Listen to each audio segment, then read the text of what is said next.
तो जैसे कि आज हमारा लास्ट डे है कि हम इस पे बात कर रहे हैं। ये बाबा ने बोला अपना जो है मूड हमेशा, बुद्धि हमेशा हल्की रखो, मूड भी लाइट रखो, और हर चीज को जैसे खेल के रूप में देखो, चाहे कोई कैसा भी काम है। वो बाबा ने बोला। उसके आगे आज बाबा बोल रहे हैं कि आज रूहानी बगीचे के मालिक बाप दादा डबल बगीचा देख रहे हैं, क्योंकि स्टेज पर भी जो है वहां पे सजाया हुआ है बगीचा, और एक जैसे बाबा हम रूहानी बच्चों को देख रहे हैं, तो जैसे वो बागवान है इसीलिए। तो एक तरफ है इसीलिए जो श्री कृष्ण का एक ग्वाला बोलते हैं कि वो गाय को चराते थे, तो वो गाय वास्तव में अभी की बात है कि जैसे जो भगवान है वो हमें जैसे ज्ञान घास देते हैं और हम उनकी गायें। तो जैसे हम, तो ये है ग्वाले का मतलब। तो ऐसा नहीं है कि श्री कृष्ण सतयुग का राजकुमार वो थोड़ी ना वो चराएगा। ये वास्तव में ये अभी की बात है। तो वो दूसरी तरफ ले गए। तो एक तरफ है प्रकृति की सुंदरता, क्योंकि ये स्टेज सजा है ना, तो वो है बोला एक तरफ है प्रकृति की सुंदरता और दूसरे तरफ है रूहानी, रूहे गुलाब बगीचे की शोभा। तो वही एक जो दूसरे बच्चों हम बच्चों की है। ड्रामा में आदिकाल सतयुग में प्रकृति की सतो प्रधान सुंदरता आप मास्टर आदिदेव आदि श्रेष्ठ आत्माओं को ही प्राप्त होती है। तो जब ये सतयुग में और त्रेता युग में, बल्कि सतयुग में ही प्रकृति अपनी चरम सौंदर्यता पे होती है।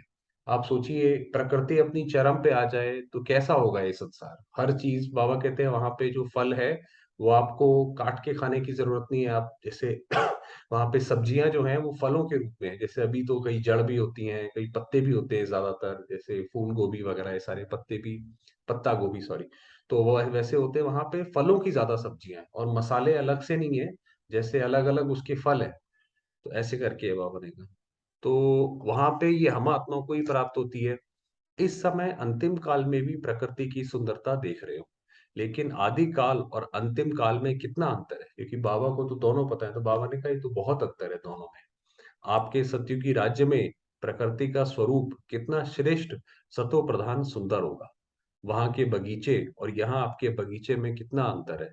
वह रियल खुशबू अनुभव की है ना, मतलब वहां पे ये जो यहाँ पे हम आर्टिफिशियल परफ्यूम वगैरह यूज करते हैं, वहां पे इन सब चीजों की जरूरत नहीं पड़ती, क्योंकि प्रकृति अपने आप में इतनी सौंदर्य है वहां का। ये जो बोलते हैं गंगा का जल पवित्र, तो वो गंगा का ही पानी होते होते और यमुना का पानी पहाड़ों से होते होते इतना जड़ी बूटियों वाला होगा कि जैसे वो बोलते हैं कि दूध घी की नदियां बहती हैं, तो वो दूध के समान शक्तिशाली होगा। ये मतलब है, ऐसा नहीं है कि दूध जो है सड़कों पे पड़ा होगा। फिर भी प्रकृति पति आप श्रेष्ठ आत्माएं हो, प्रकृति पति हो। इस प्रकृति के खेल को देख हर्षित होते हो।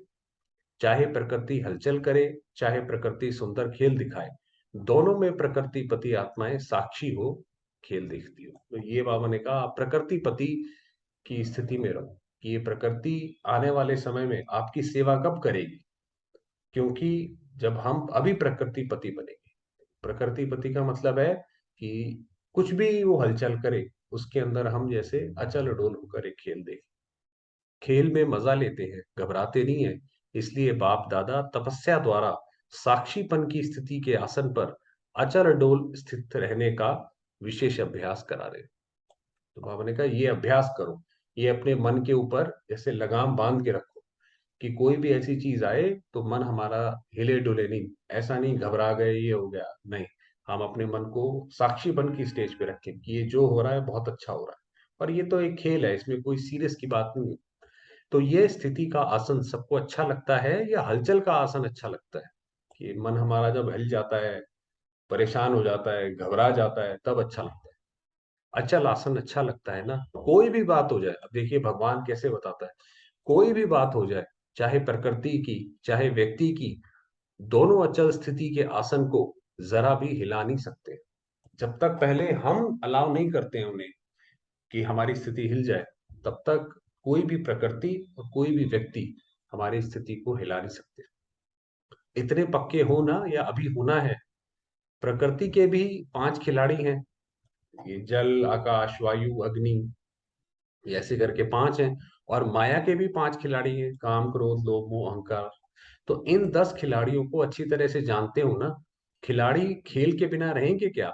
कभी कोई खिलाड़ी सामने आ जाता है तो कभी कोई सामने आ जाता है। तो आजकल भी पुरानी दुनिया में खेल देखने के बहुत शौकीन है ना, कितना प्यार से खेल देखते हैं, वो है पुरानी दुनिया वाले।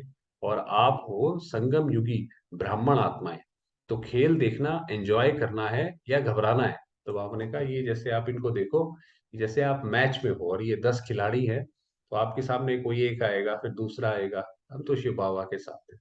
हमारा कोई आत्मा का कोई क्या बाल बाका करेगा। भाई शरीर छोड़ना है, शरीर तो आज नहीं कल छोड़ना है, वो तो ये शरीर वैसे भी जर्जर अवस्था को प्राप्ति होता जा रहा है, जितना ज्यादा आगे बढ़ते जा रहे हैं। आज नहीं, कल नहीं छोड़ेंगे, आज छोड़ देंगे, जाएंगे शिव बाबा के पास। तो इतना बिल्कुल निश्चिंत रहे। कोई गिरता है, कोई गिराता है, लेकिन खेल देखने वाले को गिरता हुआ देख भी मजा आता है और विजय प्राप्त करता हुआ देख भी मजा आता है। तो ये इस ड्रामा में कोई भी सीन होता रहे, तो उसमें आप अपना जो है आराम की अवस्था में रहो, जो हो रहा है बहुत अच्छा हो रहा है। तो ये भी बहुत बड़ा खेल है। सिर्फ आसन को नहीं छोड़ो बस, कितना भी कोई हिलाए, लेकिन आप शक्तिशाली आत्माएं हिल नहीं सकती हो। तो बाप दादा आज हर एक रूहानी गुलाब को देख रहे हैं। जब बगीचे में बुलाया है, तो बगीचे में पत्ते देखेंगे या फूलों को देखेंगे। बाबा ने कहा जब आपने बुलाया है, तो ये जो पत्ते और फूलों की जो बात है, ये वो वाली बात नहीं है कि गुलाब का फूल है और कौन से पत्ते हैं। ये बाबा रूहानी बच्चों की बात कर रहे हैं कि हम में से कई पत्ते हैं और कई फूल हैं। फूल वो हैं जिनके जीवन में ज्ञान आ गया है, उसकी जैसे खुशबू वो सबको देते रहते हैं, तो वो जैसे कि एक रूहानी फूल है। और रूहानी पत्ते हैं जो बस जिनको ज्ञान पता है क्या है कैसा है, अभी थोड़ा थोड़ा अच्छा लग रहा है, मगर जीवन में वो चेंज नहीं आया है, तो वो जैसे पत्ते हैं। तो ये भी अच्छा सजाया है। मेहनत करने वालों की कमाल अच्छी है, लेकिन बाप दादा रूहानी फूलों को देख रहे हैं, वही बताया। वैरायटी तो है ना, कोई बहुत सुंदर रंग रूप वाले हैं। रंग भी है, रूप भी है। और कोई रंग रूप खुशबू वाले होंगे, कोई सिर्फ रंग रूप वाले। तो वही बताए, किसी के अंदर रंग रूप भी है तो खुशबू भी है, किसी के अंदर सिर्फ रंग रूप देखने देखने में बहुत अच्छा है, सफेद कपड़े पहन लिए, बोलचाल अच्छी हो गई, वो एक जैसे वो भी हो गया। रंग और रूप तो सभी बच्चों में आ गया। और ये तो आप खासकर देखेंगे कि आज के समय में बाबा का कौन कितना बच्चा है, वो तो आपको अब चेहरे से देख के पता पड़ जाएगा। दुनिया वालों के जो चेहरे हैं, वो तो बेचारे इतने डाउन, ऐसा लगता है कि पता नहीं, जैसे वो मरे हुए हैं, जैसे वो चल रहे हैं, ऐसा लगता है। तो बाबा ने कहा ये तो अभी भी हमें पता पड़ जाता है। कोई जैसे बाबा का बच्चा होता है, तो कोई बहुत ज्यादा इंट्रोडक्शन देने की जरूरत नहीं पड़ती है, अगर मिल जाए या वो हो जाए तो उसमें पता पड़ जाता है। क्योंकि बाप के संग का रंग तो सबको लग गया है। कोई व्यवहार की बातों में, पुरुषार्थ की बातों में संपूर्ण संतुष्टता नहीं भी हो, लेकिन बाप के संग का रंग रंग सबको अति प्यारा लगता है। तो जितना भी अगर हम चाहे एक दिन के भी बाबा के बच्चे हैं, तब भी बाबा के संग का रंग तो लगता ही है। वो शब्दावली हमारे जीवन में एक, उस हिसाब से हमारे जीवन में शांति भी थोड़ी थोड़ी थोड़ी करके बढ़ती चली जाती है। इसलिए रंग सभी में आ गया है और रूप भी परिवर्तन हो गया है, क्योंकि ब्राह्मण आत्माएं बन गई। भल कैसी भी पुरुषार्थी आत्मा है, लेकिन ब्राह्मण आत्मा बनने से रूप जरूर बदलता है। तो वही बाबा ने कहा कि एक बार अगर बाबा के उस पर थोड़ा सा भी चल पड़े कोई, तो उसके जीवन में अच्छा बदलाव आपको जरूर, चेहरे पे चमक आएगी और रहन सहन अच्छा हो जाएगा, वो आपको जरूर दिखाई पड़ेगा। ब्राह्मण आत्मा की चमक, सुंदरता हर एक ब्राह्मण आत्मा में आ जाती है। इसलिए रंग और रूप सब में दिखाई दे रहा है। खुशबू नंबर वार है।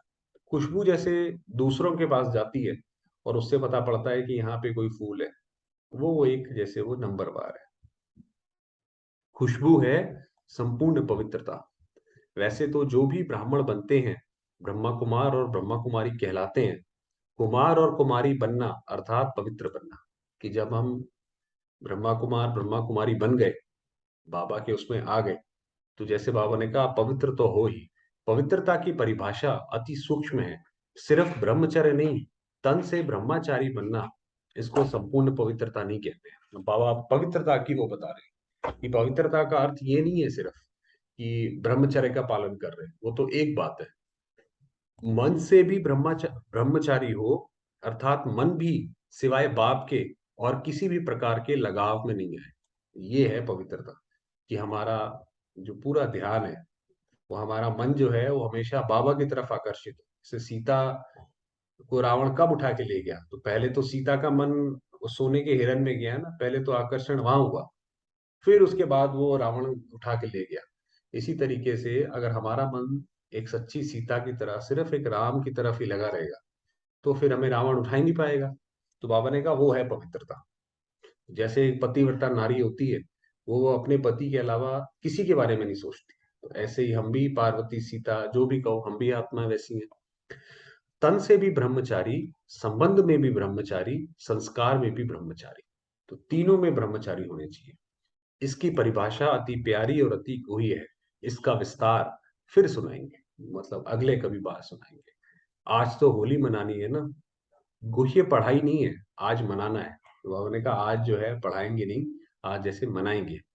तो होली मनाने वाले कौन हो? होली हंस हो। होली हंस कितने प्यारे हैं। अब जैसे हमने बात करी है, होली हंस ये इंग्लिश और हिंदी दोनों का कंबाइंड है। होली माने होता है पवित्र, और हंस तो हिंदी का शब्द है। तो क्या होता है, हंस की क्या निशानी होती है? हंस सदा पानी में तैरने वाले होते हैं, और होली हंस भी सदा ज्ञान जल में तैरने वाले होते हैं। तो जैसे वो हंस जो है वो पानी में तैरता रहता है, उसी तरीके से हम भी जो है जैसे ज्ञान में ही रमण करते रहे, तो वो जितना वो ज्ञान में रमण करेंगे तो जैसे उतना होली हंस बनते जाए। उड़ने वाले और तैरने वाले, तो आप सभी भी उड़ना और तैरना जानते हो ना। ज्ञान मनन करना, इसको कहेंगे ज्ञान अमृत में तैरना। कि वही बताया कि अभी हम जैसे ज्ञान में तैर रहे हैं, हम सारे होली हंस हैं, तो अभी हम ज्ञान के पानी में हैं। और उड़ना अर्थात सदा ऊंची स्थिति में रहना। कि उड़ना माना कि अपने आप को भी एक अच्छी ऊंची स्थिति में देखना, सारी परिस्थितियों को अपने से नीचे देखना। कि जैसे वो हनुमान का या कितने सारे दृष्टांत बताते हैं, तो वो है ऊंची स्थिति, उड़ना। दोनों जानते हो ना, सभी के मन में बाप से प्यार तो 100% से भी आगे है। और बाप का प्यार भी हर एक बच्चे से, चाहे वह गिरता है, चाहे चढ़ता भी है, खेल करता है, फिर भी बाप का प्यार है। शिव बाबा को तो, शिव बाबा अगर ऐसे प्यार करने लग जाए कि भाई ऊपर चढ़ा या अच्छा है तो प्यार, वरना दुत्कार, तो फिर आत्मा वो कहाँ जाएगी? वो तो अगर नीचे गिर गई तो फिर उठाने वाला भी तो एक स्वयं भगवान ही है, तो स्वयं हमारा पिता ही है। तो बाबा ने कहा बाबा का प्यार जो है हर एक बच्चे से रहता है, चाहे कोई थोड़ा गिरता है, चढ़ता है, खेल करता है, तब भी रहता है। बाप खेल देखकर समझते हैं कि ये थोड़ा नटखट बच्चा है। अब बाबा बता रहे हैं कि बाबा क्या सोचते हैं। हम हमें तो भक्ति में यही था, हम तो सोचते थे भाई अगर भगवान की पूजा नहीं करी, हाथ नहीं जोड़े, तो कुछ गलत हो जाएगा, कुछ हो जाएगा। वास्तव में भगवान क्या सोचता है? वो कहता है कि ये मेरा नटखट बच्चा है। सब बच्चे तो एक जैसे नहीं होते हैं ना, कोई नटखट, कोई गंभीर, कोई रमणीक होते हैं, कोई बहुत फास्ट नेचर के होते हैं, फिर भी हैं तो बच्चे ना। तो एक माँ के जैसे बच्चे हैं, तो उसको पता है कि ये बात मानेगा, ये बात नहीं मानेगा, मगर वो प्यार तो अपना पूरा करती है ना। तो इसी तरीके से बाबा का हमसे तो प्यार है। इस बात कहते हैं तो निश्चिंत रहे कि हम कैसी भी परिस्थिति में होंगे, कल को समय कैसा भी आए, अगर हमने एक बार भी बाबा को बाबा बोला हुआ है, तो वो कुछ ना कुछ जो होगा जरूर वहां पे उस वक्त मदद करेगा। बच्चे शब्द ही अति प्यारा है। देखिए भगवान को सबसे अच्छा शब्द कौन सा लगता है? बच्चे। जैसे आप सबके लिए बाप शब्द प्यारा है, तो बाप के लिए बच्चे प्यारे हैं। बाप कभी भी कोई बच्चे से दिल शिकस्त नहीं होते। दिल शिकस्त माना ये तो कर ही नहीं सकता, ये बाबा कभी भी किसी बच्चे के प्रति ऐसा नहीं सोचता। ये फिर दोबारा से गिर गया इतना समझाया, इतना मुरली सुनाई, इतना योग में मदद करी, फिर दोबारा से गिर गया, लगता है ये उठ ही नहीं पाएगा। हम तो बोल देते हैं ना, अरे भाई तुमसे नहीं हो पाएगा। तो मगर बाबा कभी भी निराश नहीं होते किसी बच्चे से, सदा शुभ उम्मीदें रखते हैं। अगर कोई किनारा भी कर लेते हैं, फिर भी बाप दादा उसमें भी उम्मीद रखते हैं कि आज नहीं तो कल आ जाएंगे। जैसे कोई बाबा का बच्चा बना और उसके बाद दुनिया में चला गया, तो बाबा को तब भी रहती है कि आएगा ही दोबारा। कहाँ जाएंगे? जैसे शारीरिक हिसाब किताब में कोई ज्यादा बीमार भी हो जाता है, उनको ठीक होने में भी ज्यादा समय लगता है। ये बाबा ने बोला उससे पहले कहाँ जाएंगे, कि जब ये हट्टी एक ही है, कि एक शिव जो है सृष्टि का मालिक, सृष्टि का रचयिता जब एक ही है, तो बाबा ने कहा कोई भी आत्मा, सबने आना यहीं पे ही है, और कहीं कहीं जाना नहीं है। तो अगर कोई बच्चा आज बाबा को छोड़ के गया भी है, वो वापस आएगा यहीं पे।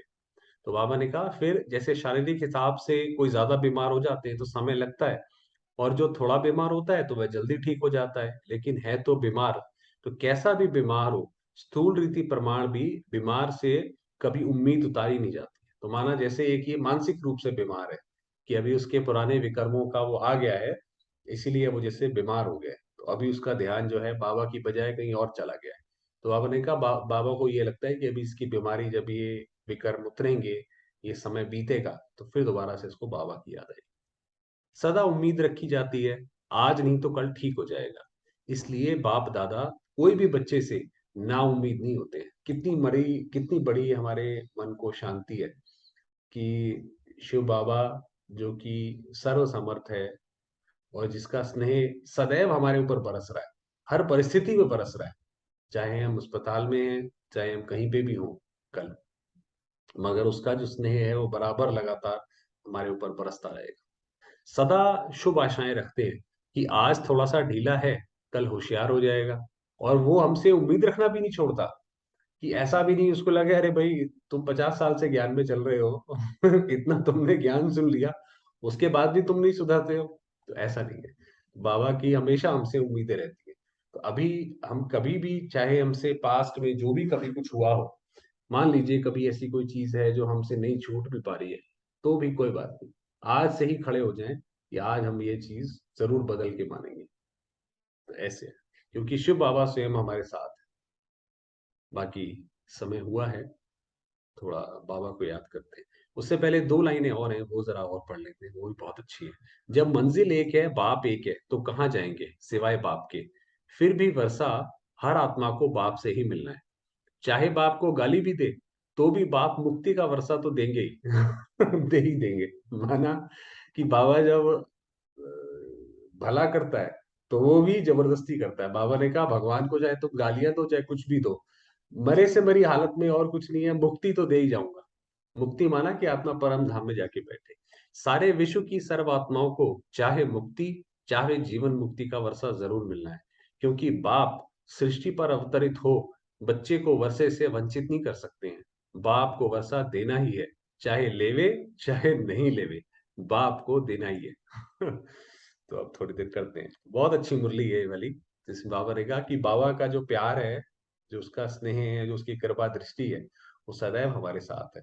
जितना हम उसको याद करते हैं, उसकी शिक्षाओं पे चलते हैं, जैसे बाबा ने बोला, खेल समझो और अपने उस आसन से हिलो नहीं, अपने मन को हिलाओ नहीं बार बार। अरे ये क्या हो गया, अरे गलत हो गया, ऐसा हो गया, अब क्या होगा, भविष्य में क्या होगा, कोई दिक्कत वाली बात नहीं है, सब बढ़िया होगा। चलिए।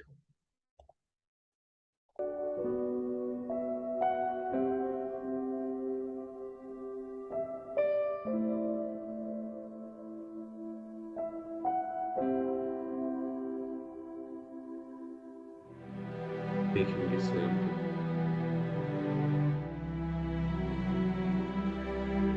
मैं आत्मा जो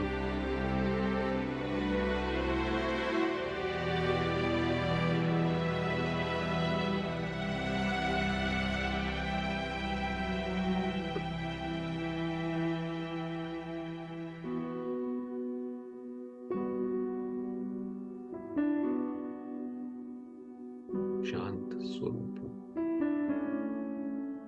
शांति की किरणें चारों ओर फैला रही।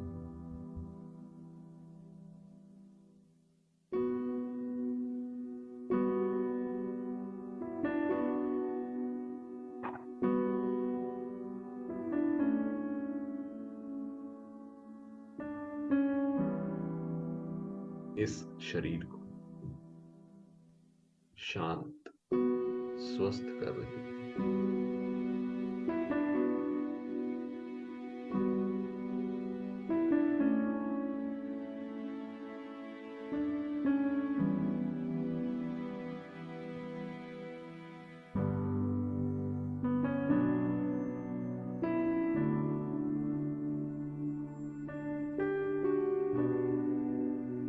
देखेंगे स्वयं को परम धाम में, प्यारे बाबा के निकट। मैं आत्मा परम धाम में।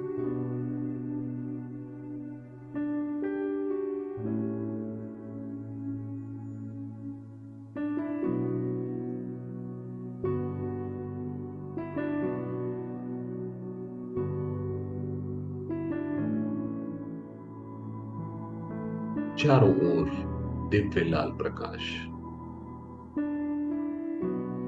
और शांति।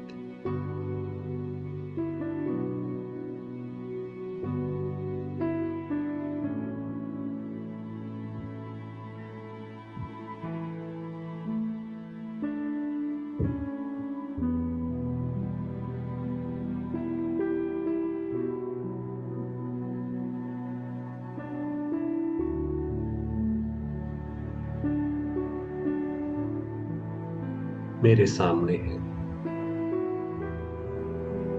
सृष्टि के रचयिता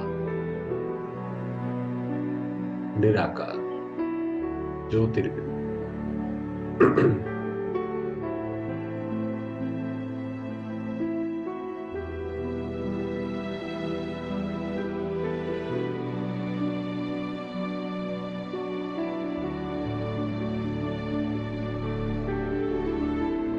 सर्वसमर्थ पारसनाथ शिव बाबा।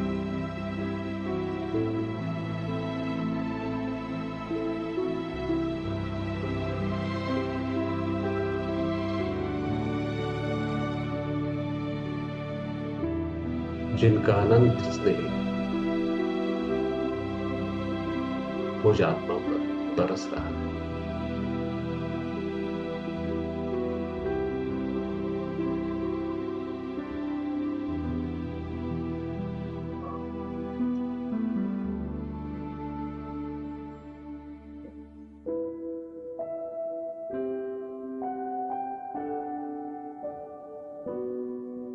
मैं आत्मा परमात्म किरणों के नीचे हूं।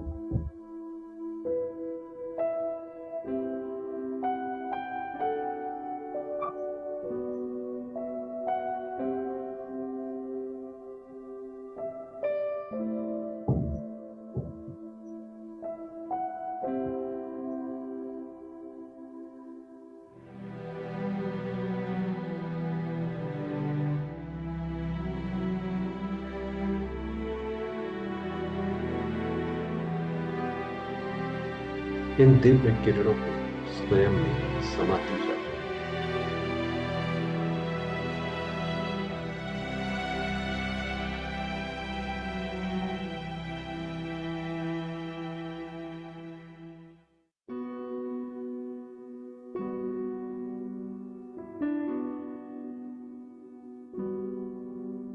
शांति से संपन्न हूं।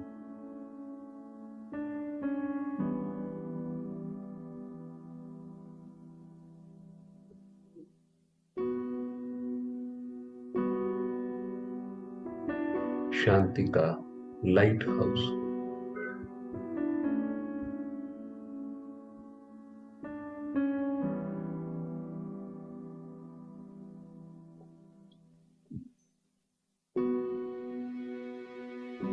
प्यारे बाबा की अनेकानेक किरणें मुझ आत्मा पर पड़कर सारे संसार में फैल रही हूं।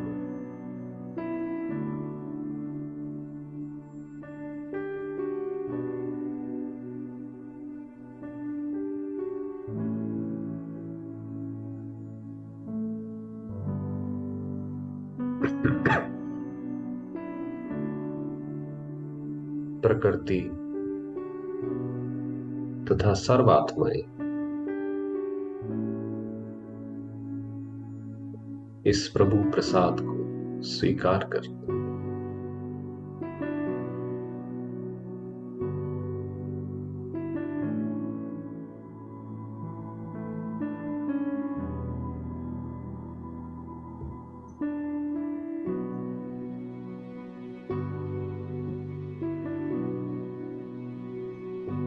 सर्वात्माएं ज्योतिर्बिंदु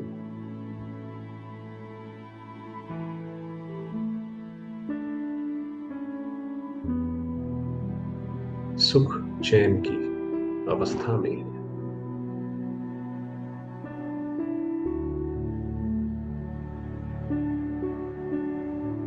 अपने विकर्मों विकारों से मुक्त है।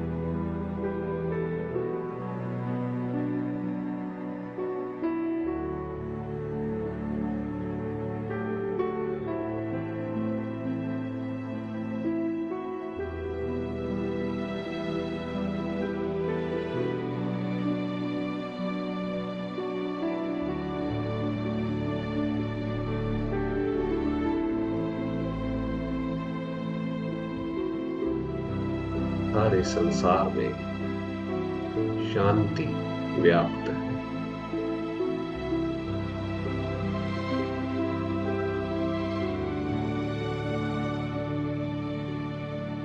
अनुभव करेंगे इस शांति को।